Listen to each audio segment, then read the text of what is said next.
Into TMH Daily English News. Thank you for all of you tuned in live on all of our social media platforms.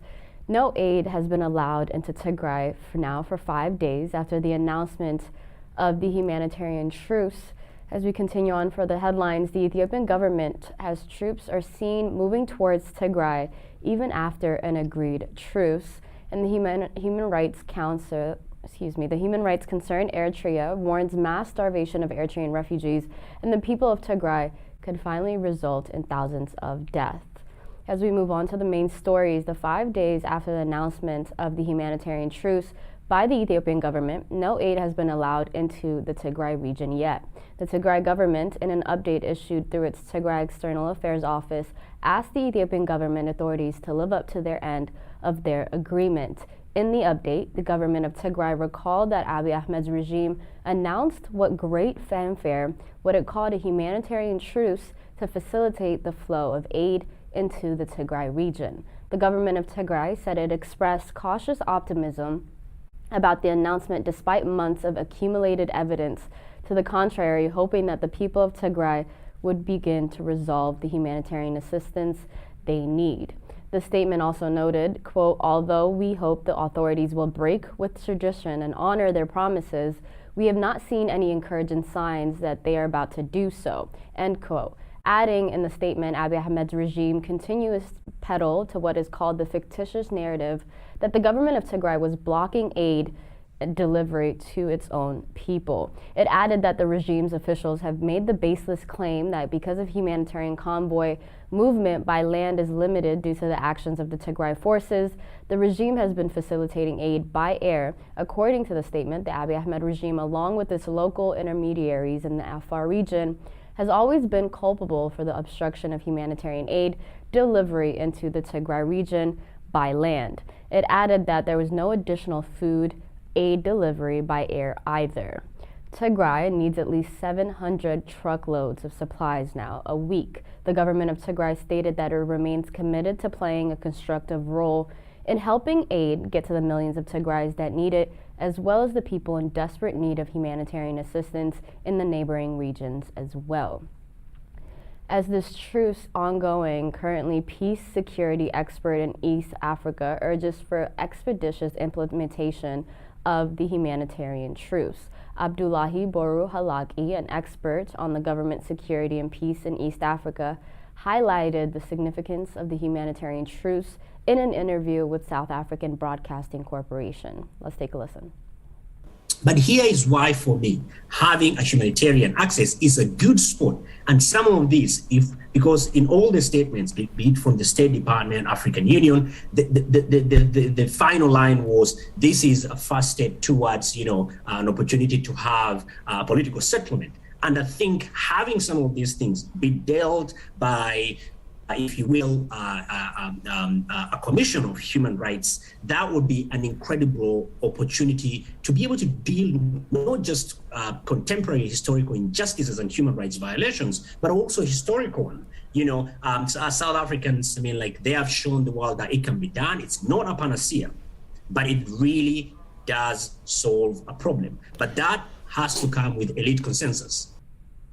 Halaki also stressed the need to follow this truce by a peace process accompanied by the accountability and the reconciliation of sustainable peace to materialize immediately. Because we need those humanitarian access now. Enough number of people are in desperate need of that. Cessation of hostilities, humanitarian access, and then political settlement. And finally, there has to be an accountability that is not only just, but seen to be just, that it can prosecute the violations regardless of which side is involved. Failure, what will happen is that we will have a plastic peace process that largely caters to the demands and the needs of the political elite, practically a political elite's compact. And some of these things will be thrown under the rug. Few years down the road, we will be having this conversation, trying to relitigate not just the violations that have happened before in the 1960s, in the 1970s, 90s, and now. So I think the political elite in the country need not to be let go and The peace and security expert said what sort of governance Ethiopia can take has been at the heart of the conflict within Ethiopia, and noted that the devolution of power that had been introduced in the decades after the fall of the military regime served as a pressure valve for many of the tensions within the country. As we move on to the next story, Ethiopian government troops are seen moving towards Tigray after an agreed so-called truce. Sources indicated that 230 buses carrying Ethiopian soldiers and vehicles with heavy military equipment went through Dessie in the direction of Kobo yesterday. The sources said that as part of this amassing of soldiers, more than 150 buses with soldiers were seen today moving through the town of Bati and Afar as well. The Chief of Staff of Ethiopian Army, General Ababaw Taddese, also headed to Asmara after telling the Western Command of the Ethiopian National Defense Force to be ready for a mission. Analysts said the West, that was quick to congratulate Abiy Ahmed for a non-existent humanitarian truce, needs to think quite hard and quick before the lethal toolbox deployed against Tigray expands. Bloomberg also reported Ethiopian troops converged in Kobo, a town near the border of the northern Tigray region, days after the government and Tigray forces agreed to a humanitarian truce after almost 17 months of this ongoing conflict. Kobo's town mayor, Adisu Wadajo, said neither the people nor the regional government has adopted the truce. Bloomberg indicated the possibility that the presence of the additional forces may place the truce at an even more risk. The agreement reached between the federal government and the regional government of Tigray on the 25th of March is the closest the two sides have come to a ceasefire since the hostilities originally erupted in November of 2020. Again, according to Bloomberg, Salamawit Kasa, State Minister of Communications, said the government and the National Risk Disasters Commission were assessing Tigray's needs, but no aid has been shipped off so far.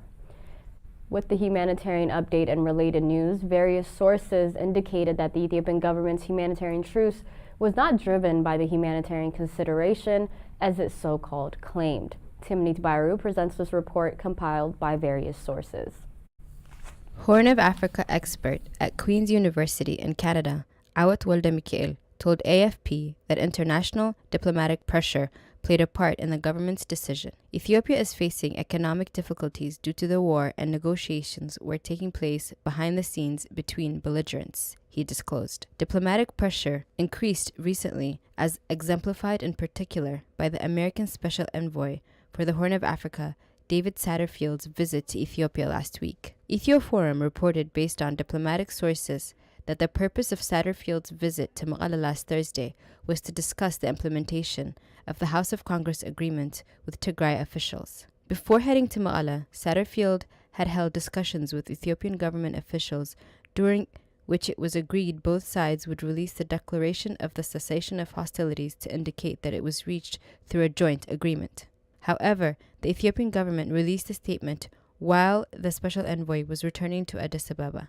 Anonymous Ethiopian government sources told Ethioforum that the government made the announcement 10 hours ahead of the Tigray regional government in order to appear humanitarian in the eyes of the international community, and not to bring the ire of its allies that were repeatedly saying there will not be any negotiations with the Tigray forces. According to the sources, the Ethiopian government wanted to convey the message that the decision was a unilateral initiative and not a negotiated outcome. Eurasia Group think tank also alluded to external loan as another driving factor. It indicated that external loans and expenditure commitments are at their worst for 5 years. According to Linnea Lafort, independent researcher and specialist in the Horn of Africa, these pressures also come at a time when Ethiopia is experiencing one of its worst food crises in decades, with nearly 30% of its population in need of food aid. Ethiopia cannot cope with its food crisis without international aid, he said. Lafort later expressed his disappointment on Twitter. I was too optimistic, or perhaps simply too rational. All available information points to a huge military mobilization on the part of Addis Ababa, and absolutely nothing about the possible opening of humanitarian roads, he wrote. Horn of Africa analyst Rashid Abdi tweeted, he was not surprised Abiy Ahmed wanted war. Humanitarian truce to camouflage his military plans. He recently rearmed. He wants blood. Watch out for another Northern Command type of casus belli. Abiy Ahmed never tells truth. Deception, not tactical, it's strategic, Rashid tweeted. President of the Amhara regional state, Yilkal Kafale, last week said the plan to finish the war has been going on. Some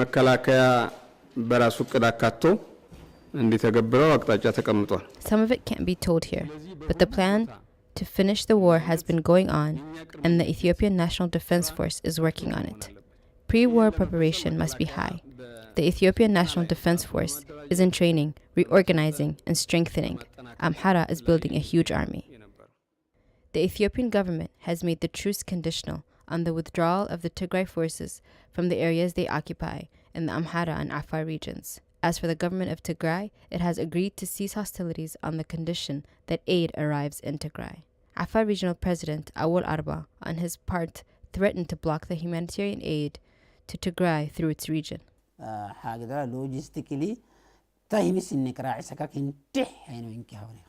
Abala Maqala Road is like Tigray's only eye. He who has one eye does not play with the dust. The road of the Sardo area is their oxygen. We will not allow aid to enter into Tigray unless they leave the land they have invaded. A U.S. bill authorizing targeted sanctions in Ethiopia but also limiting aid from international financial institutions or the U.S. development agencies is being closely scrutinized in the country. A man widely considered to be a close confidant of Abiy Ahmed also disclosed on Isa television that Ethiopia's unilateral truce was declared to deceive Western governments and prevent the enactment of H.R. 6600. Observers say the rapid restoration of basic services, electricity, telecom, banks in Tigray, as well as the removal of the TPLF from the list of terrorist groups, will be a test of the goodwill of the Ethiopian government. Lead Republican in the House Foreign Affairs Committee Michael McCall released a statement saying that the actions taken to operationalize humanitarian truce must be judged in the coming days, not weeks. He added Prime Minister Abiy Ahmed and his government, as well as the regional authorities in Afar and Amhara, must immediately restore communication and banking services and continuously and proactively facilitate trucks of food, fuel, and medicine supplies into Tigray. Thank you, Timnington. Welcome back. You're still tuned into our daily English news. The UN says at least 115 children are severely malnourished in the blockaded Tigray region of Ethiopia.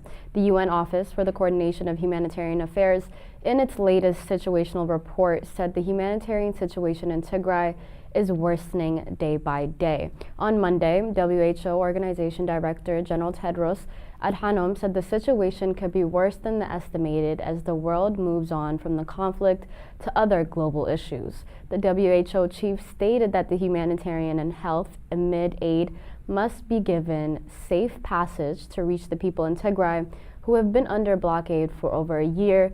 Food, health care, and basic human rights and services are completely blocked off, as said Dr. Tedros in his speech. Human rights concern Eritrea warns mass starvation of Eritrean refugees and the Tigrayan people could result in thousands and thousands of deaths. Human rights concern Eritrea said Eritrean refugees in Mai'ani and Adi Harush camps in Tigray region, northern Ethiopia, are dying from hunger and hunger-related diseases caused by the blockage. It indicated that no food rations have been allowed to reach them for over 2 months, and that the people, particularly children, are dying from malnutrition-related illness at a quick rate. It added that the refugees do not have sufficient drinking water and there are no medicines or medical care available to them. According to the statement, Ethiopia's blockade and its refusal to allow aid convoys to reach Tigray are responsible for the mass starvations, not only in the refugee camps, but also across the entire region. It also noted that most starvations of the civilian population appears to be a war strategy by the Ethiopian authorities. The controversy and the contravenes of the international treaties governing the treatment of the refugees and civilians in war zone, as it underlined. Human rights concern Eritrea calls upon the government of Ethiopia, and in particular the Prime Minister himself, to head the urgent warnings of the UNHCR concerning the imminent danger of mass starvation and deaths in the camps in the entire region of Tigray. It also called for urgent temporary ceasefire, for an immediate step to allow large quantities of food and medical supplies to be taken into Tigray, into the refugee camps as well as the civilian population as whole. Human rights concern Eritrea called on all members of states in the United Nations to put diplomatic pressure on Abiy Ahmed's government to implement these actions immediately. More than 25,000 Eritrean refugees currently live in Mayani and Adi Harush refugee camps in the Tigray region. That concludes our news for today. Thank you so much for tuning in. Bye-bye.